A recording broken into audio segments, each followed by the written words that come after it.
Your hometown news. Newscenter 25, Weekend Edition at 10. Good evening and thank you for joining us for Newscenter 25 at 10. I'm Sarah Duran. New tonight, an indictment has been made in the case involving a Victoria man. As you can see behind me, our truck is already getting stuffed with toys, but we're still waiting for you to bring your donations out here. At this time, we know Pettis is not charged with the mosque fire, but prosecutors who I spoke with strongly believe he is a danger to our community as well as the Islamic community. And on Tuesday, I spoke with police who say the easiest way to avoid falling victim is to simply lock your car. Now, when she went to the window to go check on that hail, she noticed something very odd.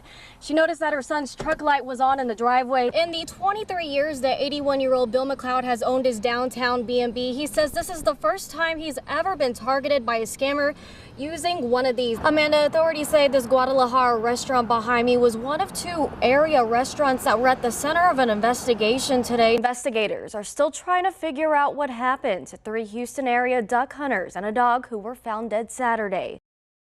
Those people don't stop either. Tanya Asbury knows the speeders who zoom past her house by heart. And I know people are probably thinking, that woman again? It's a labor of love. Come on, boys. Done for the loves of her life. All right, there's the bus. But it's the cars that rush by her children's school bus whom she has those special feelings for. It makes you angry. I mean, what can you do to stop it?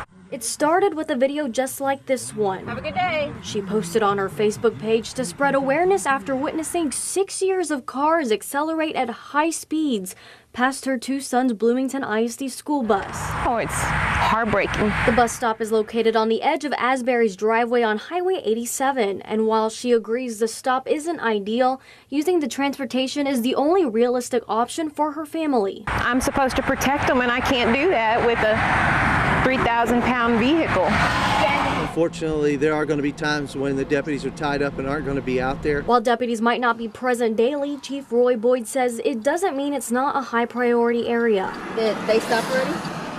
No, nothing passed? So I joined them for a ride along.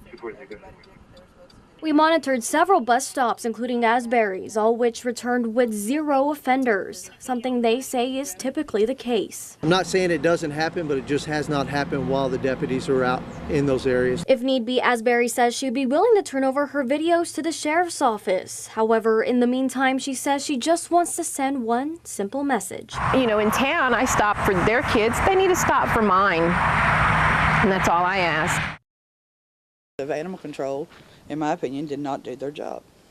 Because, I mean, it's too many what-ifs. Nancy Tover described to us the scene she witnessed in her Bloomington front yard a week ago Sunday. I mean, it's not every day you get attacked by a dog. Tover says her next-door neighbor's dogs escaped from their yard and entered hers. That's where her 12-year-old son was right before he got attacked. Bit me on my leg and then on my hand, leaving these bruises and bite marks. I was scared. Tover says the sheriff filed a report and snapped pictures of the injuries, then reported the case to animal control. And told me they would come and pick up the dogs on Monday to quarantine them. But it wasn't until that Tuesday that Tover would learn the dog who bit her son wouldn't be taken. Got told because the dog did not break through the 3rd layer of his skin, there was nothing they was going to do about it. In a statement from Animal Control, they say, in quote, the mother stated the bite did not break the skin, further adding the officers advised that if the skin is not broken, there is no quarantine needed.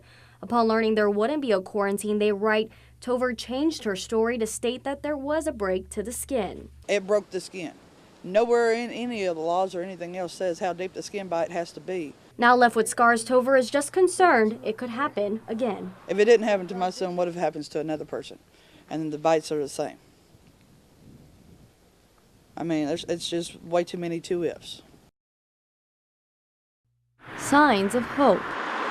Acts of compassion. They're just amazing, and the fact that they forgive and they're going to go on. And a campaign filling up with inspiration. Some of these cities I have never really heard of. Arlington Heights, Asheville, North Carolina. It is really just amazing the amount of support. Pouring in online through GoFundMe. This one is actually a new comment. Omar Rashid's campaign climbing each time he clicks the mouse. The campaign started Saturday, just hours after the Victoria Islamic Center nearly burned down. On Monday, Rashid's account welcoming more than 19,000 donors and collecting $900,000. We believe that the construction is probably going to cost every bit of that and probably close to about $1 million. All to rebuild a new home for the 150-member congregation. It's very important for us to have a presence. It's very important for us to have an identity and, a place of worship that kind of gives you a sense of belonging. And it's that feeling of belonging. We stand with you from friends in Massachusetts. Received from all over. I'm sorry. I hope this helps. I support you. That will piece this mosque back together. It restores our hope, and it also restores our sense of belonging.